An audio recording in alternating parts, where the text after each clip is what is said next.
प्यारे बच्चों, मैं आपकी हिंदी विषय की अध्यापिका मधु मांडेल आज आपको हिंदी में पाठ 15 दस्तक पाठ का सारांश समझाने जा रही हूँ। आप इस सारांश को ध्यान से सुनिए और समझने का प्रयत्न कीजिए। लेखक डॉक्टर शिव भूषण त्रिपाठी ने अपनी दस्तक शीर्षक कहानी के माध्यम से यह संदेश दिया है कि मनुष्यों में परस्पर सहयोग सहानुभूति होना बहुत ही अनिवार्य है।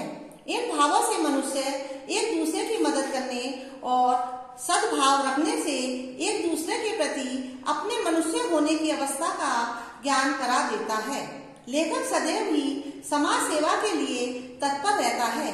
वह अपने अधिकांश समय को पीड़ितों एवं जरूरतमंदों की सेवा में बिताया करता है। इस तरह की उसकी आदत को लेखक की पत्नी पसंद नहीं करती है। लेखक की पत्नी शीला नहीं चाहती कि वे सदा सामाजिक कार्यों में लगे रहें। उनके बाहर रहने की स्थिति में घर पर कोई घटना घटती है तो कौन सहायक होगा। ऐसा कहने पर लेखक ने शीला को कहा कि उसे केवल धैर्य रखना चाहिए, परंतु उसके मन में उत्पन्न विचारों की हलचल मचती रही। वह चाहती थी कि वह भी सदा अपनी और अपने परिवार की उन्नति, बढ़ोतरी और संपन्नता के लिए कार्य करने तक ही सीमित रहे। उनकी पत्नी की यह संकुचित विचारधारा और उसके मन में उठने वाले विचारों की हलचल समाप्त हो जाए, यही लेखक की चिंता का कारण था। लेखक का पुत्र सोनू छत से गिर गया। लेखक किसी काम से त्रिवेंद्रम गया हुआ था। बालक गिरने से अचेत हो गया। दर्शक और सहयोगी जन उसे अस्पताल ले गए। पत्नी पुत्र की दशा पर स्वयं मूर्छित हो गई। अस्पताल में भर्ती किए गए लेखक के अचेत पुत्र के इलाज के लिए धनवान और गरीब सभी स्तर के लोग वहां पहुंच गए।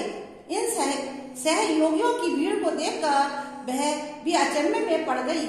उसे लेखक का गैर हाजिर होना भी मालूम ना हुआ, क्योंकि रुपए पैसे का प्रबंध किसने किया यह भी पता नहीं चला।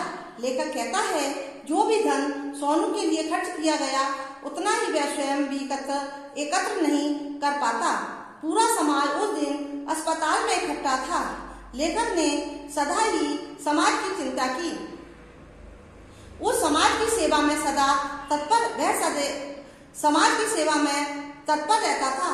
उस समाज के लोगों की भीड़ देखकर वह आघाती नहीं था, अर्थात समाज का हर व्यक्ति उसकी सेवा के लिए तत्पर था। उधर लेखक अपने मित्र के किसी काम से त्रिवेंद्रम गया हुआ है। सूर्य के छिपने का समय हो चुका था। त्रिवेंद्रम का समुद्री किनारा अपने सायकालीन सुंदरता के लिए प्रसिद्ध है। कोवलम नाम से प्रसिद्ध समुद्री किनारों पर हजारों की संख्या में लोग इकट्ठे घूम रहे थे। बच्चे समुद्र के पानी में को एक दूसरे को छालते तो कभी बालू भरे समुद्री किनारे पर इधर से उधर दौड़ रहे थे। यह दृश्य बहुत ही अच्छा लग रहा था तथा सब को अपनी ओर खींच रहा था।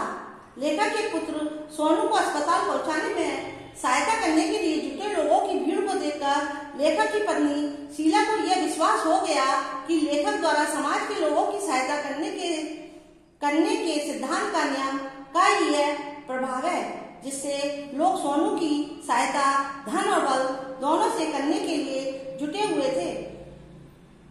समाज सेवा के नियम में शीला की आस्था पक्की होती जा रही थी। लोग लेखक के पुत्र के कष्ट से व्याकुल थे, लेकिन वे उसकी गैर मौजूदगी में भी सोनू की सहायता को अड़े हुए थे। सेवा का फल मीठा होता है। उधर लेखक भी दूसरे शहर में उस बालक के पैर में आई हुई चोट के लिए उसकी सहायता करता है। लेखक भी 24 घंटे समाज की सेवा में लगा रहता है। तो उस दिन समाज ने भी अपनी कृतज्ञता का परिचय दिया। समाज ने वही किया जैसा उन्होंने समाज के लिए किया।